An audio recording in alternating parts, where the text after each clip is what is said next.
De Romeinen hadden een spreekwoord. Ik ben bang voor de man van 1 boek. En ik ga u dus niet 1 boek vermelden, maar 7 boeken die chronologisch tussen de leeftijd van 12 en 18 jaar de sterkste indruk op mij hebben gemaakt. De Leeuw van Vlaanderen van Conscience, die mij verslaafd heeft gemaakt aan het lezen van boeken.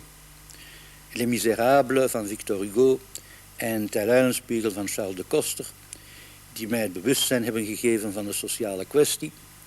Het Communistisch Manifest van Marx en Engels, die mij de verklaring heeft gegeven van die sociale kwestie. De geschiedenis van de Russische revolutie van Trotsky en de verradenrevolutie van Trotsky, die uiteenzetten welke de eerste grootscheepse poging is geweest om die sociale kwestie op te lossen en waarom dat in sterke mate mislukt is. En tenslotte het kapitaal, das kapitaal van Karl Marx, dat ik op de leeftijd van 18 jaar heb gelezen en dat van al die boeken wel de sterkste indruk op mij heeft gemaakt. In de eerste plaats de oplage en het verkoop van de boeken van Trotsky, van... dat is nu een Freudian slip. Oh la la la la la la. Dat is een Freudiaanse slip. Oh god allemachtig. Allee, we beginnen opnieuw.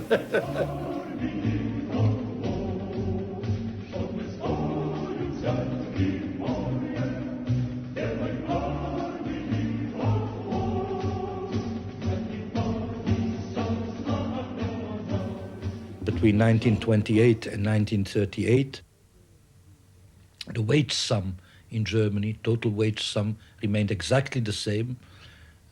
Profits increased by 300%, not by 30%, by 300%. That was the function of fascism in a nutshell.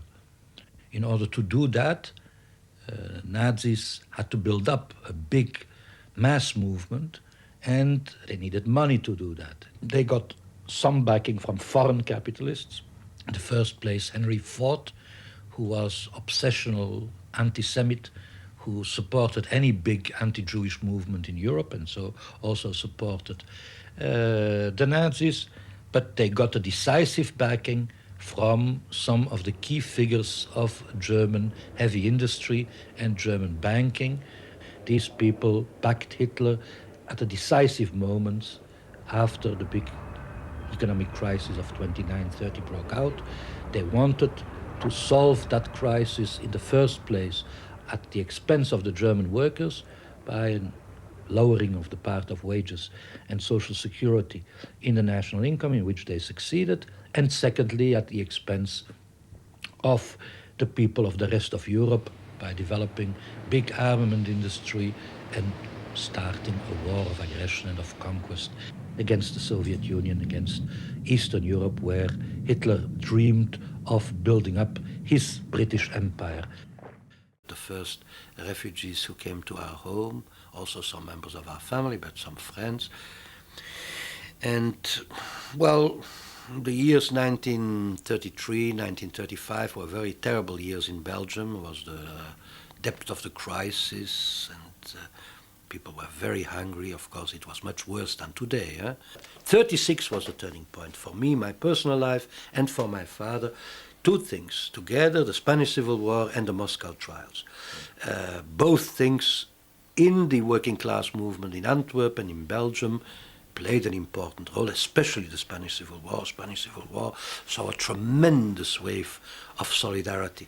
I remember very well the demonstration of May 1st, 1937. There were perhaps 100,000 people in the streets, and the people coming back from the international brigades from Spain. Before the Vietnam Solidarity Campaign, it was the biggest international expression of mass internationalism which we have had in Belgium.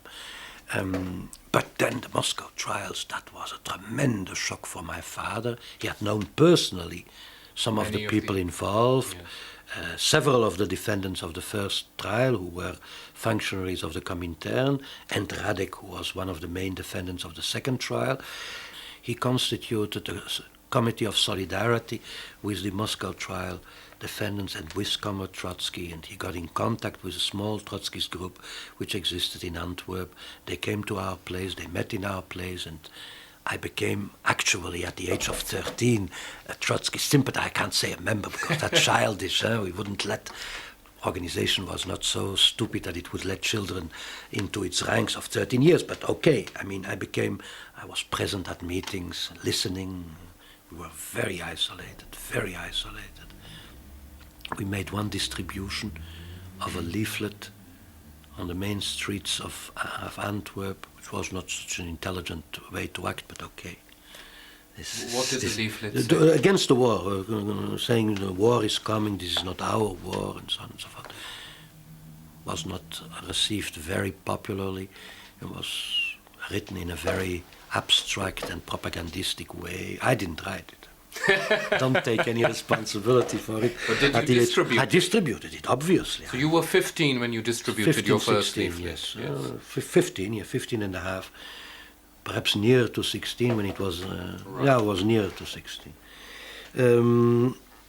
That was a very difficult time. It's probably the most difficult time we have had.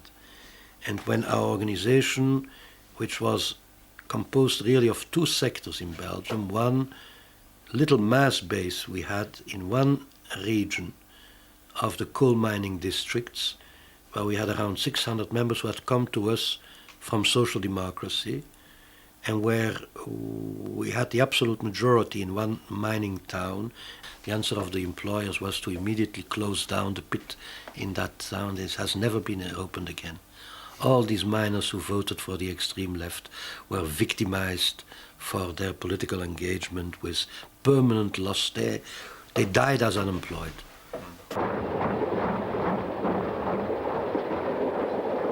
So then the country was occupied, and the first weeks was total expectation, disorientation by everybody. The leader of the Socialist Party had been assistant prime minister and chairman of the Socialist Party, capitulated before the Nazis, Hendrik de Man. He made a public appeal to collaborate with the Nazis. Part of the trade union apparatus supported him. The CP published a legal newspaper under the Nazi Stalin-Hitler back. Under the Nazi censorship. And we got our shock. We hesitated a moment. We were very weak, very small. And we hesitated a moment. And when we heard the murder of the old man, the murder of Trotsky, Belgian papers published the information the day after, 21st of August. Immediately, one of the legendary figures of Belgian communism, Comrade Polk, who had been a founding member of the Communist Party, member of the Central Committee, first Central Committee of the Communist Party right through the 20s, and who had become a Trotskyist, a left oppositionist at the end of the 20s, he came crying to my father's home. He had known the old man personally on several occasions, and we said, I remember, I don't want to put it on my person, because everybody who was there were 7, 8 people there, said the same thing. But the only way to answer that is immediately restart the organization and restart activity and show this dirty murderer that he just can't suppress ideas and he can't suppress a political current. We started to publish our first illegal newspaper before the end of the year 1940. We had set up a little illegal print shop, and all that started to function well, I must say, well, under the circumstances. There was a small illegal organization, and things went rather well for us. We had good response in some workers' quarters and in the universities, because we, in a certain sense, had a monopoly. The CP was not at all identified with resistance. The Social Democrats were rather identified with collaboration. After the winter, things changed. After the winter, the defeat of the Germans in the Battle of Britain had something to do with that. The rise of the winter was very bitter, very hard. The food rations were very low, so there was some strong workers' discontent. First strikes broke out in the month of March. There the Communist Party started to change. It's not honest, not true, that they waited till the attack on the Soviet Union. As soon as they saw some movement, massive movement, they were cautious not to be cut off completely, not to give us and new resistance groups a monopoly, because that would have been the price they paid. I was a young man, not very mature, very foolish from many points of view, but I must say that I have never doubted one day the defeat of the Nazis. On that I was absolutely convinced. And this led even to crazy conclusions. You distributed leaflets to German soldiers? Yeah, but that was not the most crazy thing to do. That was rather correct. But when I was caught the first time, escaped prison, caught the second time, escaped the camp, caught the third time, brought to Germany, I was very happy.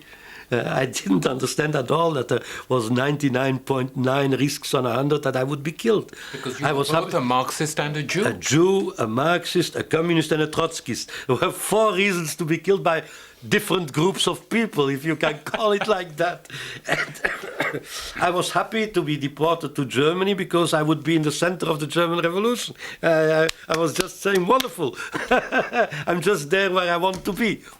Trotsky, in an audacious innovation, which most of the Trotskyists, just between us today, don't yet accept, said to the British workers and to the American workers, that's the words he used, that was one of his last writings, I understand that you don't want to be under Hitler's rule, but have no confidence in your own rulers to wage a war against Hitler in the way which corresponds to your interest. Ask for arms yourself. It was an intelligent, tactical approach. We still believe today that it would have been possible to start from the real mass movements, the resistance movement in the West, the resistance of the Soviet people against the Nazis, the resistance of the Chinese people against the Japanese, the resistance of the Indian people against the British, to transform these movements into socialist revolution. The Yugoslavs did, the Chinese did, the Vietnamese, with a certain delay, ultimately did. In Italy, you probably could have tried to do it in a couple of years' time. It wouldn't have come to conclusion in 45, but it could have come to conclusion 48. In 47, 48. In France, it's an open question, but at least it could have been tried. The world would have looked different and much better from what it is now. Ernest Mandel a été arrêté en 1943 en train de distribuer des tracts aux ouvriers qui rentrait dans l'usine Cockerill. Et il était à Liège parce que l'organisation trotskiste lui avait demandé de s'implanter à Liège pour se rapprocher de André Renard qui dirigeait dans la clandestinité un mouvement de résistance armée, un mouvement syndical en reconstruction. Après la Seconde Guerre mondiale, André Renard cherchait à s'entourer de jeunes anticapitalistes, et là, il a pris à son service Ernest Mandel dans l'équipe qui a rédigé le texte du congrès FGTB sur les réformes de structure. Et là, Ernest Mandel, directement, est entré en relation avec André Renard et a obtenu le soutien d'André Renard pour lancer le journal La Gauche en 1956. La collaboration a continué. André Renard a demandé à Ernest Mandel et à d'autres conseillers, d'autres de ses conseillers, notamment Jacques Hernat, de rédiger une brochure qui s'appelle « Vers le socialisme par l'action », signée par André Renard, une brochure qui a été diffusée à des milliers et des milliers d'exemplaires et qui a formé toute une génération de leaders syndicaux et ouvriers. Donc c'est une petite brochure d'une 60aine de pages, écrite principalement par Ernest Mandel. Le nom d'Ernest Mandel n'apparaît pas dans la brochure, mais c'est lui qui a écrit ça à 70%. Mandel était un marxiste connu, donc tout le monde savait qu'Ernest Mandel membre du Parti socialiste, était un marxiste révolutionnaire. Par contre, ceux qui savaient qu'Ernest Mandel était membre d'une organisation trotskiste et même dirigeant de cette organisation trotskiste, il y avait un nombre très limité de personnes qui le savaient, ça c'est clair. Het entrisme is geen loesje, geheimzinnige intrede geweest. De kleine trotskistische groepen die er waren in West-Europa waren gekend van tijdens de Wereldoorlog, van de weerstand. De groep rond André Renard, aan de leiding van het ABVV, heeft een plan voor structuurhervormingen gemaakt. Dat wil zeggen een tamelijk radicale ingreep in het tot dan toe totaal liberale Belgische kapitalisme. Het ABVV heeft het programma van de structuurhervormingen aangenomen. Dat geeft een zeer grote impuls en zelfvertrouwen aan de arbeidersklasse. De vakbeweging was zeer sterk, zeer goed georganiseerd. En er gaat dus een dynamiek ontstaan waarin dat Ernest Mandel een belangrijk aandeel heeft gehad natuurlijk. Er is een eerste grote mobilisatie 30 januari 1960 en dan het begint te stuiven, laat ons zeggen. André Renard kondigt de algemene staking af in Luik tijdens het huwelijk van de koning en Fabiola, wat natuurlijk een zekere piment geeft, en dan is het vertrokken. Tussen 15 december en 15 januari kan men zeggen dat de arbeidersklasse meester was van de straat, meester was van het land.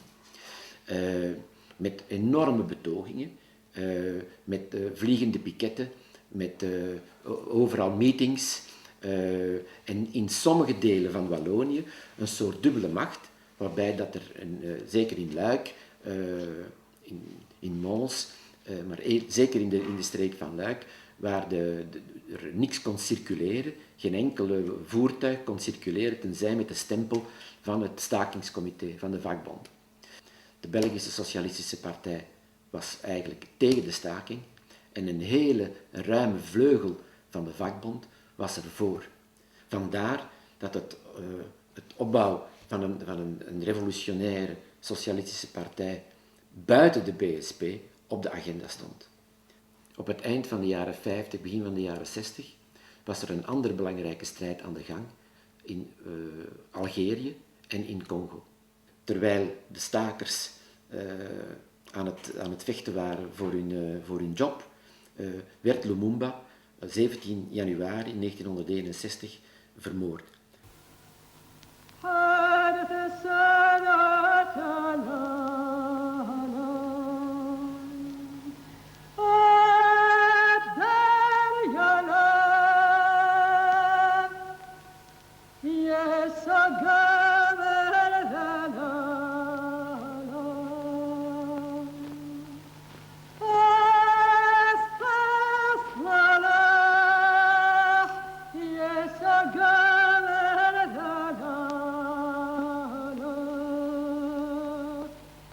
Toen de gelegenheid daar was om eindelijk als kleine minderheidsbeweging een praktische stap te maken naar onafhankelijkheidsstrevende volk van Algerije tegen het Franse imperialisme, toen heeft Salsante en Michel Pablo, die hebben als minderheid in het internationaal secretariaat tegenover Mandel, tegenover Livio Maitan, tegenover Pierre Frank, die een eurocentrische opvatting van de beweging hadden, de hulp aan de Algerijnse revolutie doorgezet en daar ben ik deel van uitgemaakt. In oktober 1959 ben ik dus naar Marokko gevlogen, naar Rabat, waar leden van de Front de Libération Nationale, FLN, me op het vliegveld opvingen. Dat was een hele typische ervaring, want 's morgens vroeg hoorde ik geen kerkklokken luiden, maar was het Allahu Akbar. Toen realiseerde ik me heel duidelijk dat ik in een ander deel van de wereld was terechtgekomen. Nou ja, goed, ik ben daar door die mensen vanuit Rabat naar een boerderij gebracht. En daar ondergebracht. En mijn blauwe overalletje aangetrokken. En nou ja, 's morgens vroeg opgestaan en door de tuin, de clementines plukkend, naar de werkplaats. En daar zijn we begonnen met het maken van stempels en matrijzen. Om alle onderdelen van het wapen te fabriceren. We hebben er in totaal 10.000 van gemaakt. Ik heb er honderden van ingeschoten in een proefloopgraaf. Op het laatst was ik helemaal duf van de kruiddamp. Dus het was een groot moment dat datgene wat we geproduceerd hadden, dat het werkte. Honderden van die dingen. Nou, het was geen wapenfabriek, het was gewoon een boerderij met grote loodsen. En in die loodsen daar stond, een beetje naar binnen, dat ze niet zo direct van buiten zichtbaar waren, daar stonden metaalbewerkingsmachines. En ook machines waarmee je stempels en matrijzen bevestigt. En dus stampwerk, metaalstampwerk uit banden. Nou, en op een gegeven moment begonnen we waar te nemen dat de Franse vliegtuigen die in Marokko aanwezig waren, officieel, de krachtigste overeenkomst tussen de regering van Marokko, de zogenaamd onafhankelijke regering van Marokko en de Franse regering, dat die gewoon duikvluchten begonnen uit te voeren op die boerderij. En nou ja, goed, dan voel je natuurlijk een beetje klomperen dat het geen zuivere koffie is, hè. Dat die gasten niet zomaar eens even komen kijken of daar bonbons gemaakt worden of dat er fruit gesorteerd wordt. Toen zijn we naar Rabat verdwenen. Dat was mooi. En een van die loodsen die had de Evelyn dan gehuurd, verzorgd. En daar waren al die machines die in 1 nacht tijd van hun fundamenten gelicht waren, die waren naartoe gebracht en die werden daar geïnstalleerd. En daar zaten we dan wel 24 uur, we kwamen niet naar buiten. Zaten we wel 24 uur op 24 uur, slaapplaatsen waren enzovoort. Maar voor de rest kwam je niet naar buiten. Misschien een paar honderd meter van een Franse kazerne vandaan, een paar honderd meter van een Amerikaanse kazerne vandaan, in Rabat. En toen ging het erom dat hele machinepark aan te sluiten op de in die loods aanwezige lichtleiding. En hoe ging dat? Want dan kan je niet zomaar die machines inschakelen. Want er staat een heleboel die klapt. Dan heb je kortsluiting. Dus dan was het heel langzaam, 1 machine aan de gang, een tweede machine aan de gang. En op die manier hebben we daar gewerkt. Geweldig, geweldig. Groot respect voor alle Algerijnen die dat georganiseerd hebben. Ja, meesterlijk.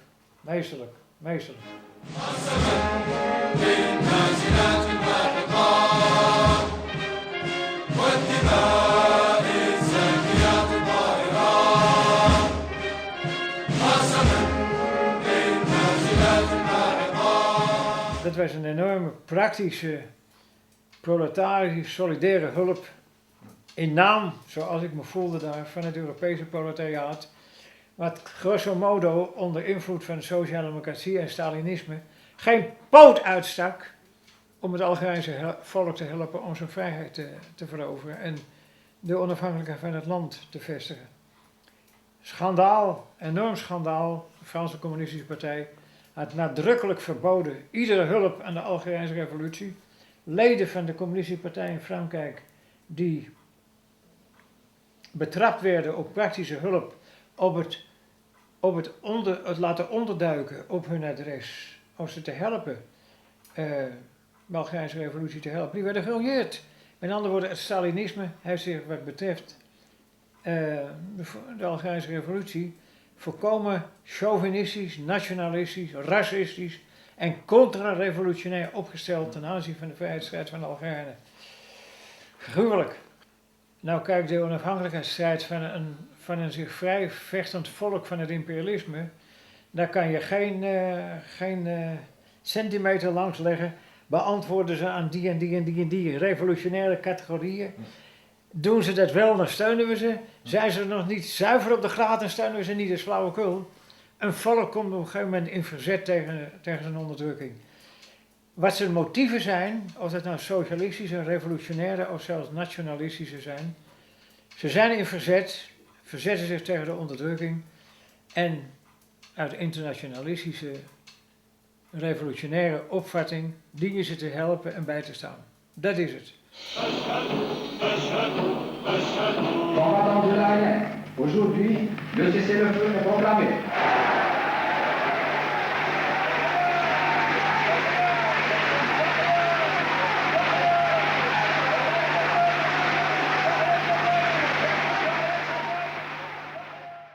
Michel is uiteindelijk Michel Rapt is de persoonlijke raadgever van Mandel geworden.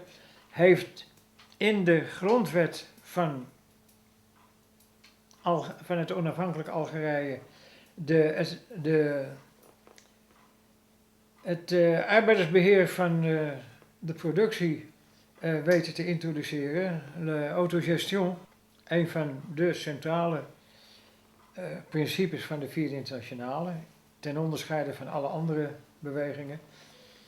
En dat is aanvaard. Dat is in de grondwet van Algerije aanvaard. En dat is de ideologische bijdrage geweest op topniveau van de IVe Internationale via de persoon Michel Rapt als raadgever van Mandel.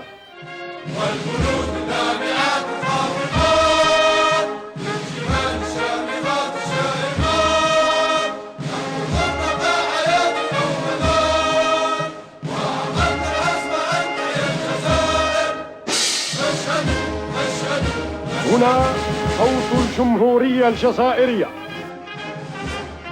On s'est retrouvé en fin 64 devant une menace quasiment sûre d'être exclu des étudiants communistes et du PC pour ceux qui y étaient. Alors on a convoqué, c'était pas prévu dans notre stratégie, on pensait que l'entrisme allait durer plus longtemps. Alors on a convoqué une réunion de la 4 à toute vitesse, un stage. Je me rappelle dans la haute montagne à Briançon. Et à ce stage, donc, on a discuté très très longuement qu'est-ce qu'on allait faire. Et là, on a décidé de créer une relation de jeunesse en disant qu'on n'était pas préparé à ce que ça soit une organisation membre de la 4e internationale, mais qu'il y avait matière, c'était une tentative un peu osée, hein, parce que personne ne l'avait fait, de créer une organisation plus large, et on disait de guévariste. Parce qu'à l'époque, c'était quand même ça qui enflammait les jeunes et tout. Donc on disait marxiste, révolutionnaire, internationaliste, guévariste.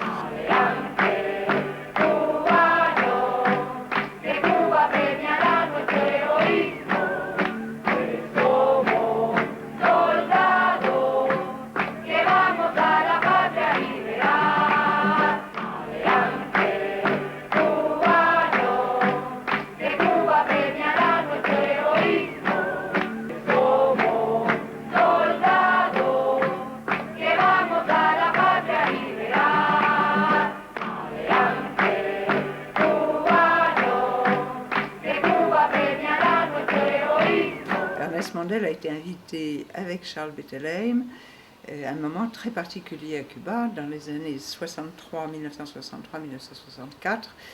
Il y avait à Cuba à ce moment-là, sous l'impulsion de Che Guevara, un grand débat qui portait sur la politique économique, sur les grands choix d'orientation stratégique pour Cuba à l'époque. À un moment, on est en 63-64, 4 ou 5 ans après la victoire de la révolution cubaine, à un moment où Cuba est à la fois confronté aux menaces d'agression des États-Unis et en même temps en train de se rapprocher très très étroitement de l'Union soviétique, ce qui est une condition absolument indispensable pour sa survie.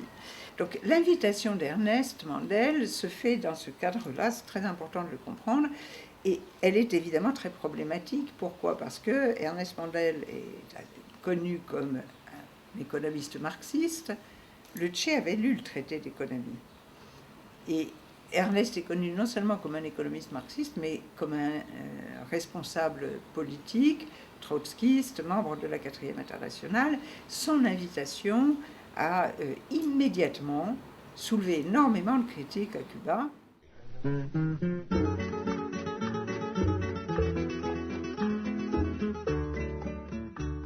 Pour l'essentiel, ce qu'ils ont débattu, des analyses réciproques qui étaient les leurs, bilan de l'Union soviétique, le stalinisme, les problèmes de la transition au socialisme.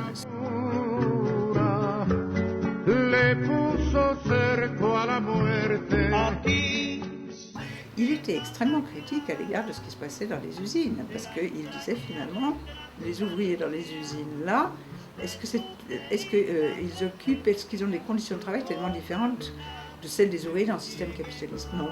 Et lui développait une idée qui lui a valu beaucoup de déboires. Il disait premièrement, les dirigeants doivent donner l'exemple et donc doivent travailler davantage, n'avoir strictement aucun privilège par rapport à ceux des salariés ou des ouvriers. Ils doivent montrer l'exemple en participant le dimanche au travail volontaire, ce que lui faisait systématiquement. Toutes ces idées-là allaient à l'encontre de ce qui était en train de petit à petit de se passer à Cuba, c'est-à-dire que les directeurs, les responsables d'entreprise, les responsables de politique, d'ores et déjà bénéficiaient d'un certain nombre d'avantages par rapport à la population. Et ça, le Che était quelqu'un qui était intransigeant, d'une intransigeance totale. Et il était très, très critiqué à cet égard. Donc tout ça faisait partie de la discussion.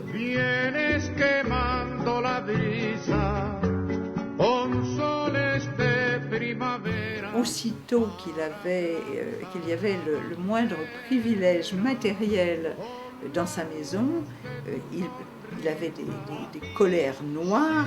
Par exemple, pendant toute une période, on livrait des repas spéciaux aux dirigeants à Cuba, parce que la situation alimentaire était très difficile. Il les renvoyait, il les refusait. Il allait manger à la cantine du ministère de l'Industrie avec les autres salariés. On lui avait imposé des gardes du corps. Il ne voulait pas entendre parler de gardes du corps. Alors il avait dit, écoutez, je vais prendre des gardes du corps qui sont de préférence des paysans analphabètes, qui ne savent pas lire et pas écrire, et il consacrait une partie de son temps, pour quelqu'un qui était très occupé, qui dormait 3 ou 4 heures par nuit et encore, à apprendre à lire et à écrire à ses gardes du corps. Une fois qu'il savait lire et écrire, il les renvoyait et il en faisait venir d'autres. Le discours d'Alger est évidemment le point culminant de tout ce processus, puisqu'il critique ouvertement l'Union soviétique dans les rapports de l'Union soviétique avec les pays du tiers-monde. Nous avons copié mécaniquement les expériences des pays frères et ce fait a constitué une erreur, pas de plus grave, mais une erreur qui a freiné le développement et a contribué dangereusement à l'un des phénomènes qui doit être combattu avec le plus de vigueur au cours de la révolution socialiste, le bureaucratisme. Les responsabilités du Che sont mises en cause. Le fait qu'il soit ministre, il est en réalité de facto le deuxième personnage de la révolution cubaine, ne pouvait pas être toléré par les soviétiques. Alors, quand il rentre à Cuba après le discours d'Alger, on connaît cet épisode, il va avoir une très longue discussion avec Fidel Castro et on ne le reverra plus publiquement à Cuba. Et c'est après ça qu'il partira et qu'on annoncera son départ. La bestialidad imperialista. Bestialidad que no tiene una frontera determinada ni pertenece a un país determinado. Bestias fueron las hordas hitleristas, como bestias son los norteamericanos hoy, como bestias son los paracaidistas belgas, como bestias fueron los imperialistas franceses en Argelia. Porque es la naturaleza del imperialismo la que bestializa a los hombres, la que la convierte en fieras sedientas de sangre que están dispuestas a degollar, a asesinar, a destruir hasta la última imagen de un revolucionario, de un partidario de un régimen que haya caído bajo su bota o que luche por su libertad. Y la estatua que recuerda a Lumumba, hoy destruida pero mañana reconstruida, nos recuerda también en la historia trágica de ese mártir de la revolución del mundo, que no se puede confiar en el imperialismo, pero ni tantito así, nada.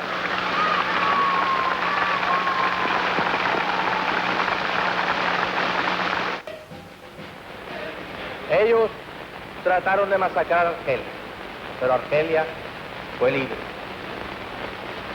Tratan hoy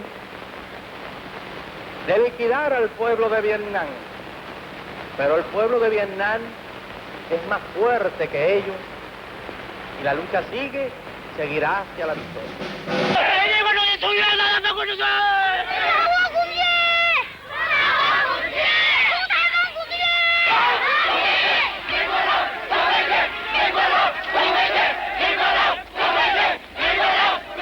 Avec cette guerre du Vietnam où le Che, au lieu de dire la paix au Vietnam, expliquait pour diviser les forces des Américains, il faut créer dans le monde 2, 3, 4 Vietnam. Je veux dire, on retrouvait là un internationalisme fantastique.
Très vite, on va être complètement investi dans l'activité sur le Vietnam.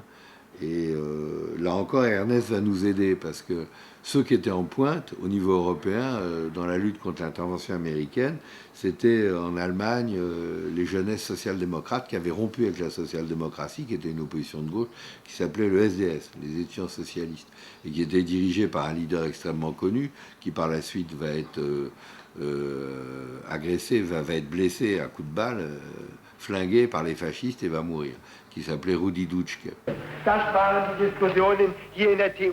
I came from the Vietnam Solidarity Campaign in Britain, and I think Ernest had been told to have a conversation with me to try and win me over, and he did it, but not too well. And we got involved in discussing many other things. But it was a very exciting event. There was Rudi Dutschke was there, Karl Dietrich Wolff, the whole leadership of the German SDS. It was a very important time in Germany at that point. And Ernest made a very strong, powerful intervention in demanding a worldwide campaign in solidarity with the Vietnamese Revolution, with the Vietnamese struggle against the United States, and it was an effective speech. Et Ernest connaissait très bien le SDS, etc. Et c'est par son biais qu'on est rentré en contact avec les jeunes du SDS allemand et qu'on a organisé à la veille de 68 une grande manifestation européenne qui a eu lieu à Berlin où on a envoyé des dizaines et des dizaines de jeunes des JCR. Et c'est là où ils ont appris un peu les nouvelles formes de manifestation, le fameux mot d'ordre qu'on peut discuter aujourd'hui, mais qui a été repris par toute la jeunesse politisée, qui était « Oh, oh, Ho Chi Minh, Che, Che, Guevara ».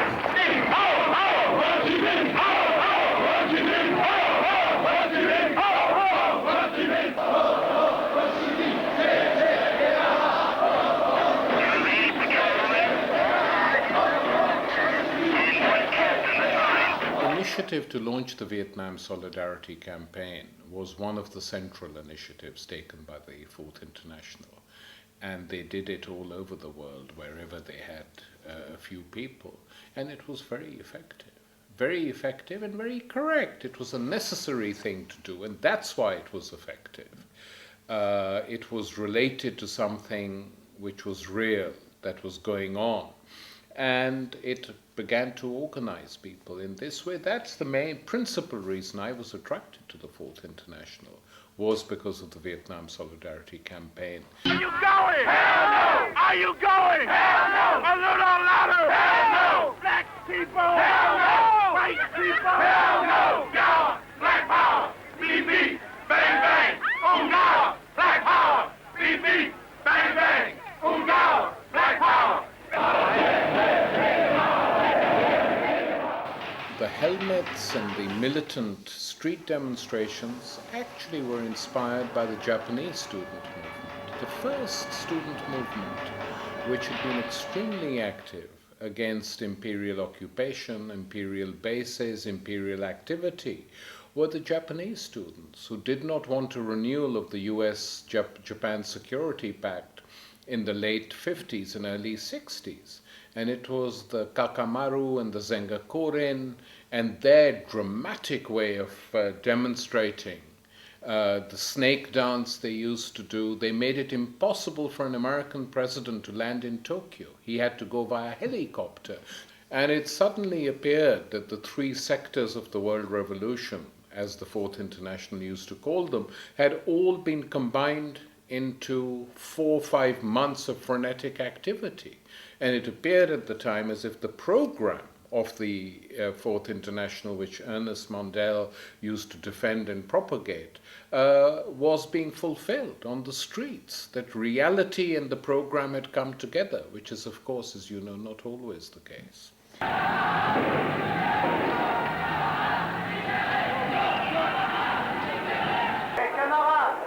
J'ai un mot d'ordre à vous proposer. Il est court, mais il veut bien dire ce qu'il veut dire. Tout simplement, ni esclave, ni robot. Très bien.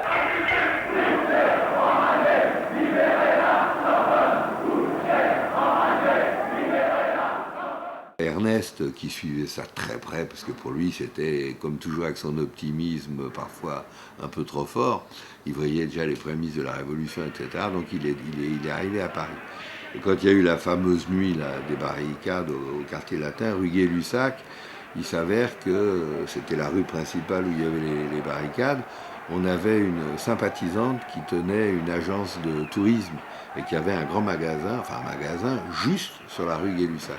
Alors elle nous avait donné, bien sûr, prêté son magasin, et le QG des JCR, avec Mandel, on était là, avec des va-et-vient permanents, on allait dans les barricades, on revenait discuter des petites réunions, le rideau de fer était tiré et on était au sous-sol. Donc tout le temps on se voyait, on retournait aux barricades, on se voyait, et Ernest était là, il allait aussi humer les barricades, toujours pareil, un petit escarpin, petite chaussure, tenue belge, petit costume, et il était là. Et bien sûr, les flics nous connaissaient, filmaient tout le monde, et Ernest a été repéré.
Et dans tous les pays impérialistes, la masse estudiantine qui se lève.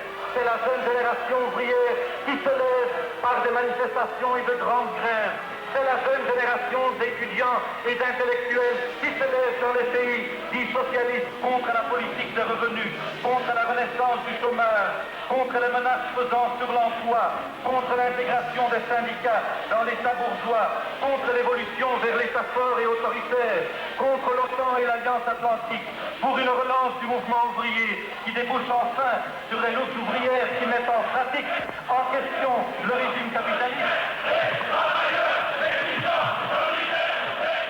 Et du coup, très vite, comme ils cherchaient partout des complots internationaux, alors il y a eu le complot cubain, puis il y a eu aussi Ernest, le pauvre Ernest, qui s'est retrouvé là-dedans. Et très peu de temps après, il s'est fait expulser. Il y a eu une consigne du gouvernement français. Il a été expulsé, il n'avait plus le droit de revenir en France.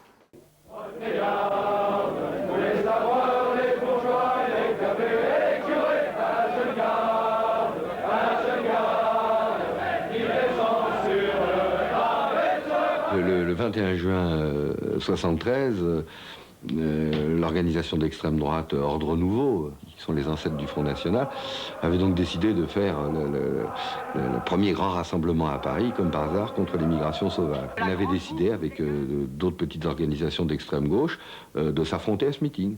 C'est-à-dire, comme la police ne voulait pas l'interdire, on l'interdisait nous-mêmes. Donc on avait mobilisé le maximum de militants et de sympathisants. On avait bien préparé cette contre-manifestation, parce qu'on se doutait, une fois de plus, que la police allait protéger ce meeting. Et c'est ce qui s'est passé.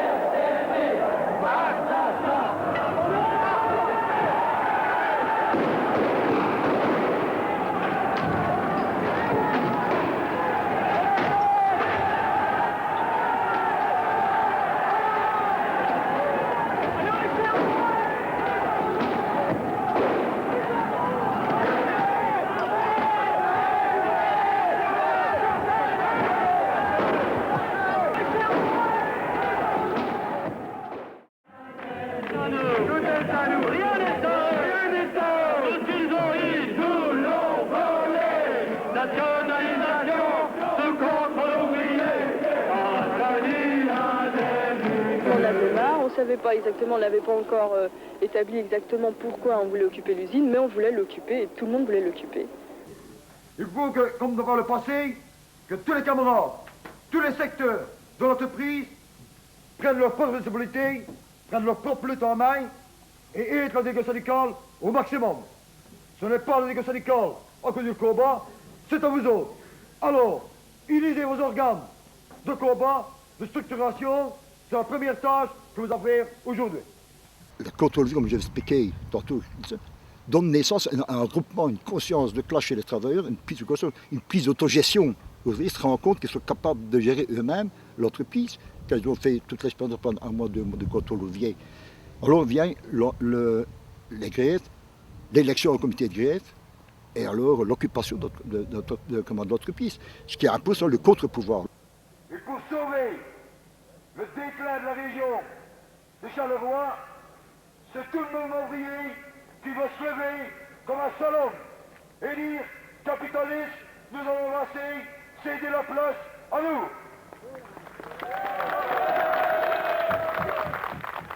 Nous sommes maîtres dans l'entreprise, nous allons gérer nous autres-mêmes. Tant que nous n'avons pas gagné, nous ne céderons pas. Demandez la gauche, occupation avec la verbelle, sous contrôle ouvrier.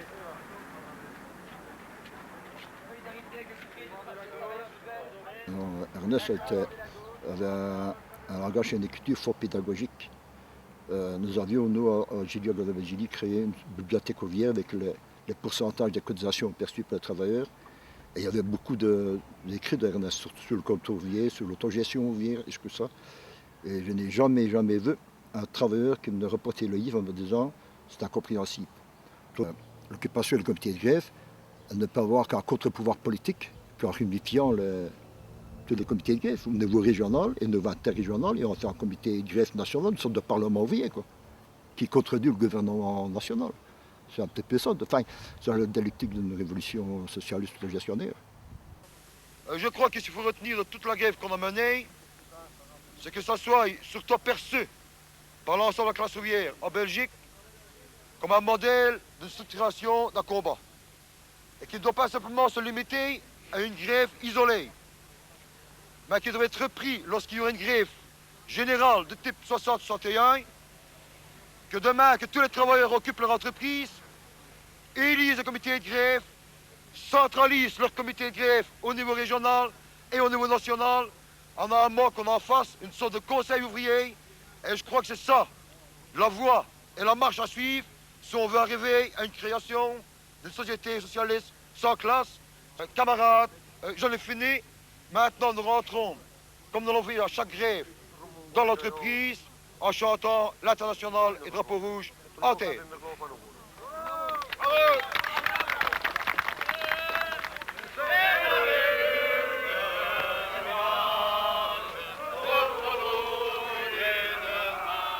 Propaganda, zegt men, is het verspreiden van veel ideeën voor een publiek van betrekkelijk weinig mensen.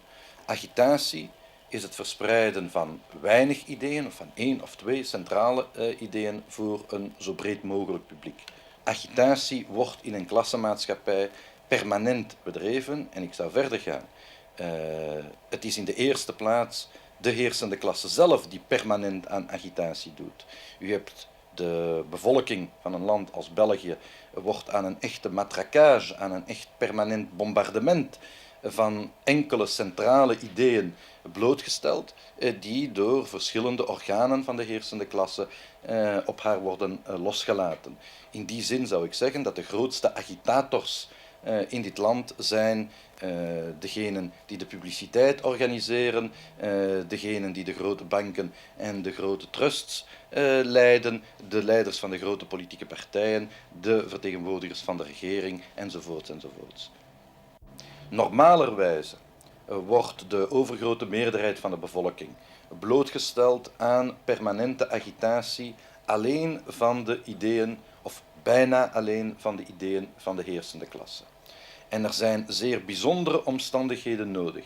Het is te zeggen omstandigheden wanneer de maatschappelijke, sociale, economische, politieke, culturele tegenstellingen binnen de burgerlijke orde tot op een bepaald punt onverzoenlijk beginnen te worden. Wanneer ze dus periodisch de mensen op straat jagen, niet de agitators, maar de tegenstellingen. Het is pas op dat ogenblik, wanneer er dus een bereidwilligheid tot actie bestaat bij grotere massa's, dat dan de tegenagitatie van de linkerzijde, de tegenagitatie van de revolutionairen, van de anticapitalisten, doelmatig kan worden.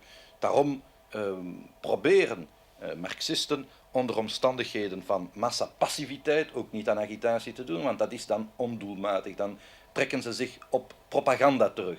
Agitatie wordt pas doelmatig wanneer ze zich kan verenigen met spontaan zich ontwikkelende massa-actie.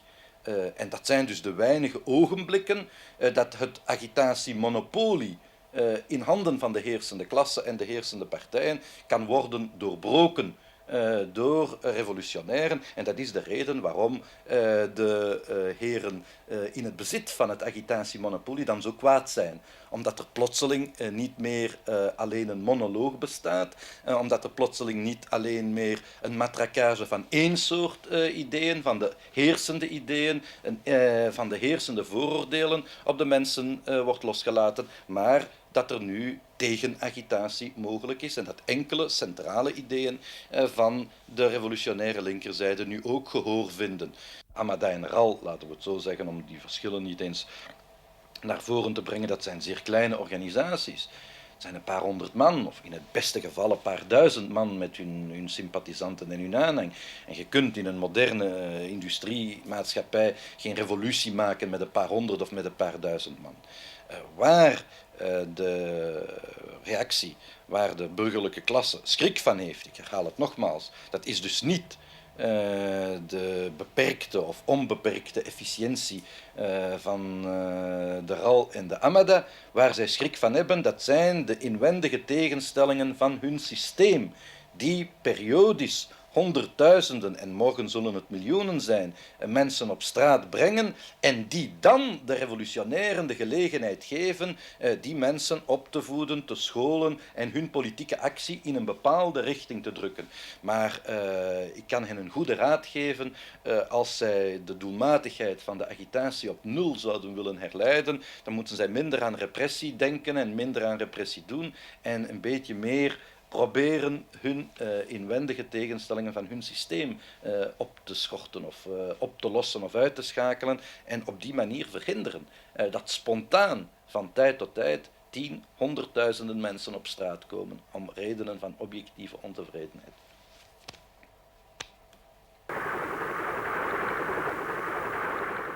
Volgens mij waar het mogelijk geweest in een land als Chili ongetwijfeld de socialistische revolutie zegevierend tot het einde door te voeren met behoud van democratische vrijheden, ook voor oppositiepartijen, op één centrale voorwaarde.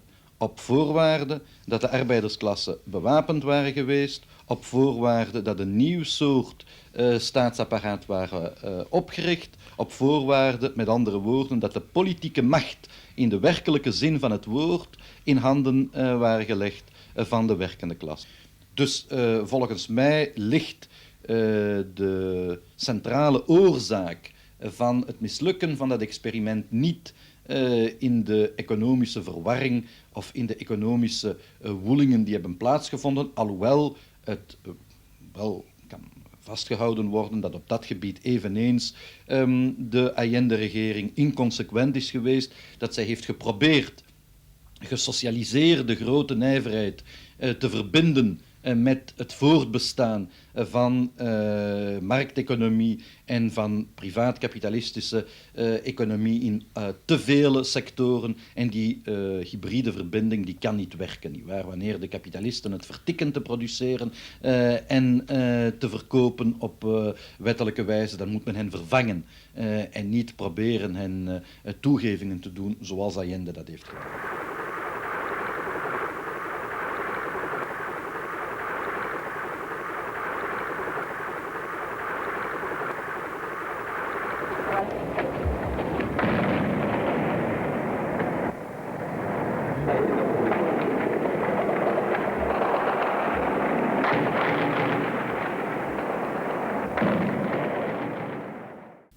Tragiek van Allende is dat hij het beroemde woord van Saint-Just niet heeft begrepen, wee de revolutionairen die halve revoluties willen maken.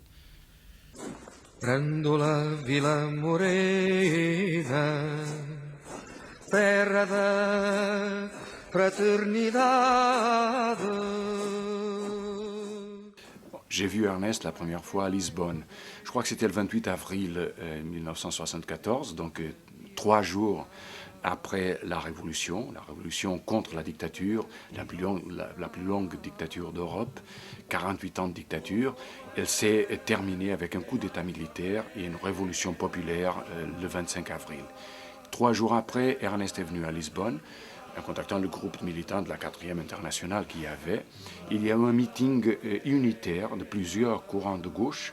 Le facteur décisif qui fait qu'aujourd'hui la révolution portugaise avance, c'est que contrairement à la France et à l'Italie de 44 et de 46, les appareils du Parti social-démocrate et l'appareil du Parti communiste n'ont pas réussi à maintenir la combativité ouvrière dans des canaux compatibles avec la reconstruction de l'État bourgeois et de l'économie capitaliste. La révolution portugaise avance, elle avance sur la voie de la coordination lente mais sûre des commissions des travailleurs, des commissions des locataires, des comités de soldats dans des conseils populaires, des conseils des travailleurs qui dressent l'embryon du nouvel État ouvrier face à l'État bourgeois croulant. Por companheira,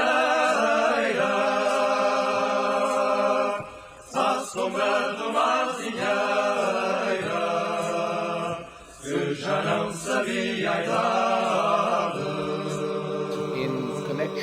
with the Portuguese events of 1974-75, the failure, the defeat of the Portuguese Revolution, or rather, let's put it another way, the recuperation of that revolution by social democracy, did compel Ernest to write his famous theses on socialist democracy. Une révolution socialiste dans les pays impérialistes est possible et réalisable, non pas en réduisant, mais en augmentant l'ampleur des libertés démocratiques pour les masses populaires. Ce contre quoi nous sommes, c'est le monopole capitaliste, c'est la répression capitaliste, pas la possibilité des sociodémocrates de s'exprimer. Nous n'avons pas peur des idées social-démocrates, nous n'avons pas peur des idées petites bourgeoises, nous n'avons pas peur même des idées de la bourgeoisie. Nous pouvons engager un débat à chance égale avec ces messieurs, à condition que soit brisé l'appareil de répression et le monopole économique de la bourgeoisie. C'est ça le fond et le contenu de la révolution socialiste. Désarmer la bourgeoisie, détruire l'appareil d'État bourgeois, exproprier les capitalistes, mais pas empêcher l'expression des idées bourgeoises. Quand on veut empêcher la confrontation des idées, on provoque la dépolitisation, on provoque l'incapacité de discuter, on provoque l'incapacité d'auto-émancipation des masses laborieuses. Ernest a bien réinterprété et enrichi la théorie marxiste en la transformant d'une façon à être beaucoup plus un outil d'interprétation du capitalisme moderne du XXe siècle. C'est la grande contribution marxiste de ce point de vue. Quand la crise de la dette a explosé en 1982 et que la direction cubaine, Castro en 1985, a lancé une énorme campagne sur le thème « La dette est impayable », Mandel a tout de suite réagi et a considéré que c'était une campagne absolument centrale, et a écrit une brochure qui s'est appelée 10 questions, 10 réponses sur la dette, en montrant que c'était une des faiblesses du système de domination capitaliste mondial. La direction sandiniste des années 80 était une direction révolutionnaire qui cherchait des sources d'inspiration ailleurs que dans le stalinisme, c'est évident. Et Ernest Mandel représentait un de ces courants d'inspiration extrêmement importants pour les sandinistes. Non seulement le communisme n'existe et n'a jamais existé nulle part, mais le socialisme n'existe et n'a existé nulle part. Et comme le disent les camarades soviétiques aujourd'hui, beaucoup de camarades soviétiques, socialisme et stalinisme sont incompatibles. Là où il y a stalinisme, il n'y a pas socialisme. Là où il y a socialisme, il n'y a pas stalinisme. Et je dis donc ce qui a fait faillite en Union soviétique, ce qui a fait faillite dans les pays de l'Est, ce qui a fait faillite en Chine, c'est le stalinisme. Et cette faillite-là, nous ne la constatons pas depuis aujourd'hui. Le courant au nom duquel je parle le constate, l'a affirmé, l'a annoncé depuis plus d'un demi-siècle. Et nous avons dénoncé les crimes de Staline, non pas après qu'on ait découvert des archives, mais au moment où ils ont été commis. Wij zijn doodgezwegen, wij zijn belasterd. Al onze kameraden in Rusland zijn vermoord, met 1 of 2 uitzonderingen. Trotsky is vermoord, zijn hele familie. En nu plotseling, door het begin, door de glasnost en het begin van die democratische revolutie, is dat allemaal verdwenen en kunnen we vrij spreken, nietwaar? Was bedeutet ein grundlegend neuer Weg zum Sozialismus? Ein grundlegend neuer Weg zum Sozialismus ist Arbeiter-Selbstverwaltung, politische Demokratie, Mehrparteiensystem. Ich nehme diese Kritik beinahe schon als Schlusswort, aber Wolfgang Harich wollte noch eins draufsetzen. Es ist hier gesagt worden, Antifaschismus ist... Meneer Mandel, hoe komt het dat iemand zoals u geen twijfel kent? Waarover? Zeker ken ik twijfel, wetenschappelijke twijfel. Ik ken geen morele twijfel. Ik heb dat verschil toch duidelijk uitgelegd. Wetenschap is gebaseerd op twijfel. Moreel engagement aan de kant van de uitgebuiten en de onderdrukten, dat is een categorische imperatief, zoals Marx zegt. Daar kun je niet aan twijfelen, dat is een levensengagement. En waar twijfelt u wel? Alsjeblieft? Waar twijfelt u wel aan? Ik twijfel aan al de rest, al wat intellectuele overtuiging berust, op kennis, op feiten, dat is altijd vatbaar voor verandering. Omdat er nieuwe feiten komen, nieuwe inzichten komen, nieuwe ervaringen komen. Wetenschap baseert op constructieve twijfel, maar moreel engagement niet. Thank you.